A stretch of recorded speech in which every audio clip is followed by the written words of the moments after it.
Alright guys, ongoing pang investigation na isinasagawa ng CIDG patungkol sa drowning incident na nangyari sa Aurora involving two young varsity players in the person of Baterbonia and Adili. So while waiting for the result, no, kung totoo nga bang may foul play na nangyari, may hazing, bla bla bla. So while waiting for the result, titingnan muna natin kung sino ba ang may pananagutan, no?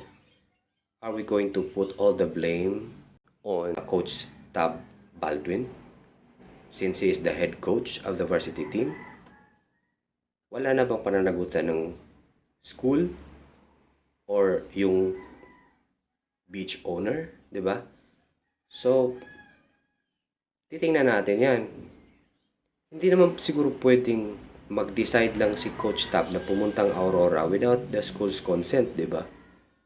So kung nagpaalam si Coach Tab sa eskwelahan na meron silang gagawing team building sa Aurora, okay? So hindi ba nagtanong yung eskwelahan kung ano bang gagawin nyo doon? Pag sinabi ba nating team building, kaakibat na ba yun doon yung training, 'di ba? Ganon. So kung alam ng eskwelahan na ganitong activity ang gagawin nila doon sa Aurora, na palalanguyin ni Coach Tab yung mga bata sa dagat na may rip current, dapat yung school nagbigay ng advice or nag-provide ng mga safety measures, 'di ba? Like katulad ng may i-deploy sila na mga kayak or boat na kung sakali mang may mangyaring drowning incident, malunod, may re-rescue na kaagad, 'di ba? I think hindi naman siguro si Coach Tab pa ang mag-provide nun ng mga kayak or boat, mga ganun. Siguro yung school siguro ang magpo-provide nun. Ewan ko lang, no?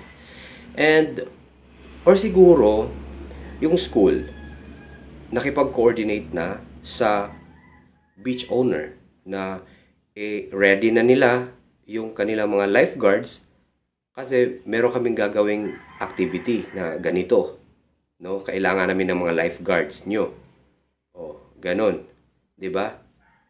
So kasi nangyari yan, no? Yung incident na yan dahil nagkulang sila sa safety measures.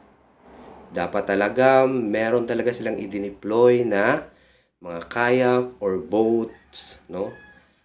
Para may re-rescue kaagad, no? Hindi sana nangyari yan talaga.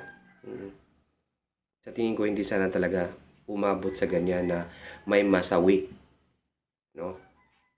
So ayan. Ano sa tingin nyo? Sino ba talaga ang pwedeng managot sa drowning incident na yan?